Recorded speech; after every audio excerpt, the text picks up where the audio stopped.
नमस्कार, देख रहे हैं न्यूज 21 और आप सभी के साथ मैं हूं ऋतिका पांडे। स्पेशल बुलेटिन अन्य राज्यों से और बड़ी खबरों की शुरुआत करते हैं बेरमो से। खबर की जहां थाना क्षेत्र में 5 नवंबर दोड़ा में गर्भवती महिला अनीता देवी की मौत के मामले में पुलिस ने बड़ी कार्रवाई करते हुए 6 आरोपियों को गिरफ्तार कर न्यायिक हिरासत में भेज दिया है। घटना के बाद इलाके में भारी आक्रोश और तनाव का माहौल बना हुआ था। लगातार विरोध प्रदर्शन, सड़क जाम करने के बीच पुलिस ने कार्रवाई की है क्योंकि दबाव बनाया जा रहा था पुलिस प्रशासन पर। डीएसपी रविंद्र कुमार सिंह ने प्रेस वार्ता में बताया है कि 29 मई 2026 को रात को अनीता देवी और पड़ोसियों के बीच में विवाद हुआ था, जो बाद में हिंसक झड़प में बदल गया। मारपीट की गंभीर रूप से बात सामने आने के बाद घायल अनीता देवी को इलाज के लिए अस्पताल में ले जाया गया, जहां डॉक्टर्स ने उन्हें मृत घोषित कर दिया है। वहीं मृतका के पति महेश भूया के आवेदन के बाद मामला दर्ज किया गया। विशेष पुलिस टीम का गठन किया गया। पुलिस ने छापेमारी कर 6 नामजद आरोपियों को गिरफ्तार कर लिया है। सभी आरोपियों को न्यायालय में पेश करने के बाद न्यायिक हिरासत में भेज दिया गया है। पुलिस का कहना है कि फरार आरोपियों की तलाश जारी है और मामले की जांच भी लगातार की जा रही है। बेरमो से जितेंद्र कुमार त्रिपाठी की रिपोर्ट। वाली पीड़िता अनीता देवी, पति महेश भूया एवं उनके पड़ोसी बबलू कुमार, सुरेंद्र भूया, वीरेंद्र भारती, राहुल निगार, वीरेंद्र भूया एवं अन्य लोगों के बीच आपसी विवाद को लेकर मारपीट की घटना हुई। मारपीट के क्रम में अनीता देवी जख्मी हुई, जिसके उपरांत अनीता देवी को उनके परिजनों द्वारा भोरी सेक्टर अस्पताल ले गया गया, जहां डॉक्टर ने उन्हें मृत घोषित किया। 100 का विधिपूर्वक थाने के द्वारा पोस्टमार्टम रिपोर्ट पर मृत्यु समीक्षा रिपोर्ट तैयार करने वाली पीड़िता अनीता देवी, पति महेश भूया एवं उनके पड़ोसी बबलू कुमार, सुरेंद्र भूया, वीरेंद्र भारती, राहुल निगार, वीरेंद्र भूया। और अगली खबर देख रहे हैं। जिले के पहला गांव में किसान इन दिनों मौसम की बेरुखी से जूझ रहे हैं। सड़क किनारे धान सुखाने को मजबूर किसानों की परेशानी लगातार बढ़ती जा रही है। कभी तेज आंधी तूफान तो कभी बेमौसम बारिश के कारण धान ठीक से सूख भी नहीं पा रहा है। किसानों का कहना है कि हार्वेस्टर से मड़ाई कर लाया गया धान पहले से ही नम रहता है, जिसे सुखाने के लिए उन्हें सड़क किनारे फैलाना पड़ता है। लेकिन मौसम लगातार बदलने से किसानों का बार बार तिरपाल बिछाने और हटाने की मशक्कत उनको करनी पड़ रही है। बीते दिनों हुई बारिश और तेज हवाओं से कई किसानों कि अगर हम बात करें तो जी आपको देखेंगे कि किसानों का धान बिखर गया है, जिससे उन्हें आर्थिक नुकसान उठाना पड़ रहा है। विजुअल में देखिए, ये कोई मिट्टी नहीं है, ये धान है। किसानों का कहना है कि खराब मौसम के चलते फसल को सुरक्षित रखना बड़ी चुनौती बन गया है। किसानों ने प्रशासन से मदद की, उचित व्यवस्था की मांग की ताकि मौसम की मार से तो बचा जा सके, नुकसान से राहत मिल सके। भंडारा से हंसराज की स्पेशल रिपोर्ट।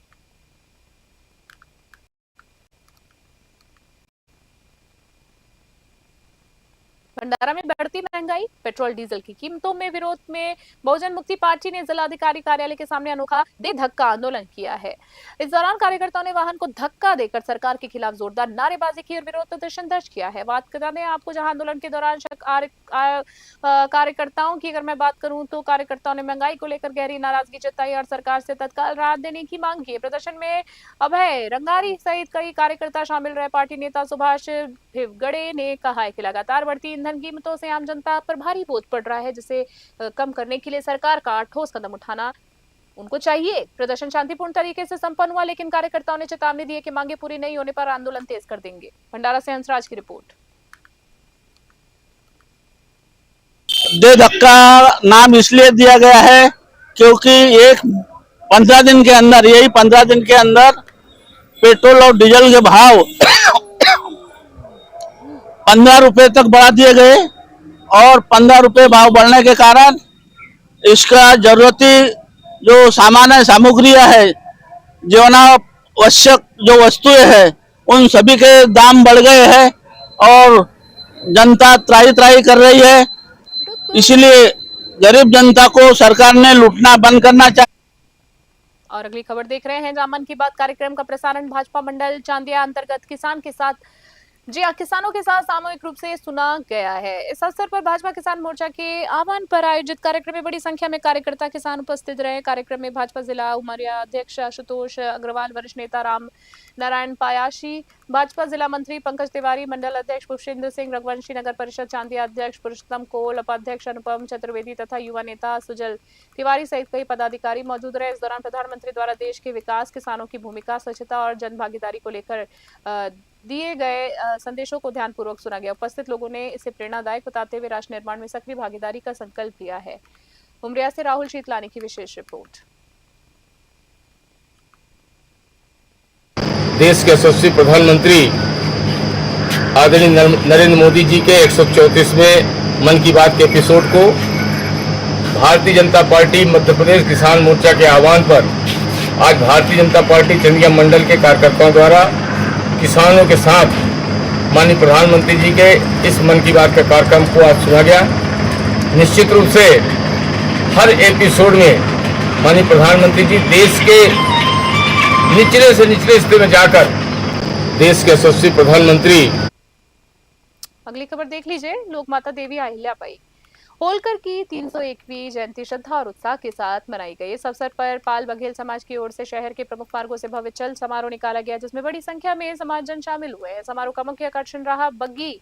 पारंपरिक शास्त्रों के साथ सजी नन्ही बालिकाएं, जिन्हें लोक माता के रूप में देखकर लोग भाव विभोर हो गए। यात्रा के दौरान समाजजनों ने अहिल्याबाई होलकर के आदर्शों, न्याय प्रियता और उनके सिद्धांतों का पालन करने का संकल्प लिया। चल समारोह के बाद न्यू टेकरी रोड पर मुख्य समारोह आयोजित किया गया, जिसमें जनप्रतिनिधियों और गणमान्य नागरिकों ने लोक माता के चित्र पर माल्यार्पण कर श्रद्धांजलि अर्पित की। इस दौरान प्रतिभा भावन बच्चों का सम्मान किया गया। कार्यक्रम में बड़ी संख्या में समाज के लोग भी थे।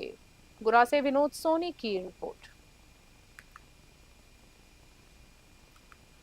और ग्राम पंचायत गड़ा के नया नगर नया गांव की अगर मैं बात करूं तो 29 से 30 मई की रात आए भीषण आंधी तूफान ने भारी तबाही मचाई है। तेज हवाओं के कारण गांव के शमशान घाट पर बना टीन शेड जो था वो उड़कर क्षतिग्रस्त हो गया है। आप देखिए विजुअल में, जहां पर लोहे का ढांचा उखड़कर दूर दराज जाके गिर गया। टीन शेड की चादरें बिखरी पड़ी रही। गनीमत रही कि घटना के समय वहां कोई मौजूद नहीं था, जिससे बड़ा हादसा टल गया। ग्रामीणों के अनुसार ये शेड कुछ वर्ष पहले ही बनवाया गया था, जो अंतिम संस्कार के दौरान लोगों को धूप और बारिश से बचाता है। आपको बता दें कि अब ऐसे टूट जाने के बाद मौसम से ग्रामीण जो है परेशान हो चुके हैं, परेशान होना पड़ेगा जब तक इसकी रिपेयरिंग नहीं होती है। स्थानीय लोगों ने पंचायत और प्रशासन से शमशान घाट को शीघ्र पुनर्निर्माण करने की मांग की। गुना से विनोद सोनी की खास रिपोर्ट। मॉडर्न स्कूल इलाके में उस समय अजीब स्थिति बन गई जब पेयजल सप्लाई शुरू होते एक मकान की सीढ़ियों के भीतर से अचानक पानी का फव्वारा फूट पड़ता है। ये दृश्य देखकर स्थानीय लोग हैरान रह गए। मौके पर भीड़ जमा हो गई। आप देखें विजुअल में, जहां जानकारी के अनुसार जैसे इस क्षेत्र में जलापूर्ति शुरू हुई, मुख्य पाइपलाइन में लीकेज हो गया। जांच में सामने आया कि पीएचई विभाग की मुख्य पाइपलाइन एक मकान के नीचे से गुजर रही थी, जिससे ऊपर मकान मालिक ने सीढ़ियां बनाई हुई थी। लीकेज के कारण पानी की सीढ़ियों को तोड़कर बाहर निकालने लग गया। जब इसको कटाई की गई, लीकेज के कारण पानी की सीढ़ियां तोड़ता हुआ पानी बाहर निकल गया। सूचना पर पीएचई विभाग की टीम मौके पर पहुंची और जेसीबी की मदद से सीढ़ियां हटाकर मरम्मत काम शुरू किया गया। विभाग ने मामले की जांच शुरू कर दी। गुना से विनोद सोनी की खास रिपोर्ट।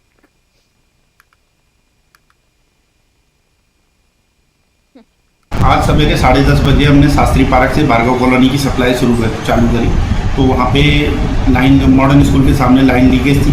तो किसी के मकान के अंदर से पानी आने लगा, तो वो लाइन लगभग 2014 के समय में डली है वो लाइन। तो उस टाइम पे हो सकता है वो मकान ना बनाओ, तो उसकी हम जांच कर लेंगे। अगर उन प्राइवेट ज़मीन में, किसी की निजी ज़मीन में वो लाइन आ रही होगी तो हम बाहर शिफ्ट कर देंगे। सर अभी काम चालू है? काम के लिए आदमी जा चुके हैं, काम चल रहा है। कब तक काम पूर्ण होने की संभावना? आज कंप्लीट कर देंगे। अगली खबर देख लीजिए, जहां खबरों में मोहल्ला पंखे वालान स्थित मजार हजरत शाह अब्दुल वहाब बगदादी रहमतुल्ला अलैह के सालाना उर्स के अवसर पर बड़ी संख्या में जायरीन पहुंचे हैं। आपको बता दें, जहां इस दौरान श्रद्धालु ने मजार पर चादर पोशी कर मुल्क में अमन, चैन, खुशहाली और आपसी भाईचारे की दुआएं मांगी। कार्यक्रम में हजरत किबला सैयद अनस साहब ने बयान पेश किया है कि विशेष दुआएं कराई, जिसमें हकीकतमंदों ने बड़ी संख्या में शिरकत की। पूरे आयोजन के दौरान धार्मिक श्रद्धा और भाईचारे का माहौल देखने को मिला। उर्स के क्षेत्र में इसके वजह से क्षेत्र में कई गणमान्य लोग और स्थानीय लोग भी इस कार्यक्रम में मौजूद रहे। कार्यक्रम शांतिपूर्ण तरीके से सौहार्दपूर्ण वातावरण में संपन्न हुआ। रामपुर से शाहबाज खां की स्पेशल रिपोर्ट। लोरमी के मानस मंच में सर्वकुर्मी युवा मंडल द्वारा शपथ ग्रहण और प्रतिभावान सम्मान समारोह आयोजन किया गया है। कार्यक्रम में कक्षा 10वीं और 12वीं की उत्कृष्ट प्रदर्शन करने वाले विद्यार्थियों सहित विभिन्न क्षेत्रों में उल्लेखनीय कार्य करने वाले प्रतिभावान लोग, इसमें बच्चे सम्मानित हुए हैं। और इस अवसर पर समाज के पदाधिकारियों ने विद्यार्थियों को शिक्षा के क्षेत्र में आगे बढ़ने और समाज के विकास में सक्रिय भूमिका निभाने के लिए प्रेरित तक किया। प्रतिभागियों की बात करूं तो प्रतिभागियों को सरदार वल्लभ भाई पटेल का चित्र और प्रशस्ति पत्र देकर सम्मानित किया गया। कार्यक्रम में बड़ी संख्या में समाज जन, अभिभावक और युवा उपस्थित थे। मुंगेली से देव प्रसाद बंजारा की रिपोर्ट।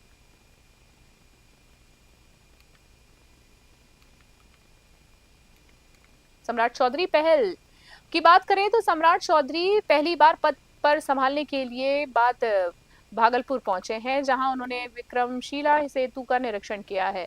उन्होंने कहा है कि 30 नवंबर से पुल को स्थायी रूप से चालू कर दिया जाएगा, जब तक लोगों को वाहनों के लिए गंगा पार करने की व्यवस्था सरकार द्वारा मुफ्त में कराई जाएगी। उन्होंने बताया कि पुल की 2 एजेंसियों द्वारा जांच हो चुकी है और तीसरी एजेंसी द्वारा भी जांच की जाएगी। मुख्यमंत्री ने कहा है कि अभी 3 स्लैब बदलने के काम बाकी है, जिसके बाद पुल पूरी तरीके से तैयार हो जाएगा। उन्होंने ये भी कहा है कि 30 नवंबर को वे स्वयं आकर पुल का शुभारंभ करेंगे। भागलपुर से रायल सिद्दीकी की रिपोर्ट।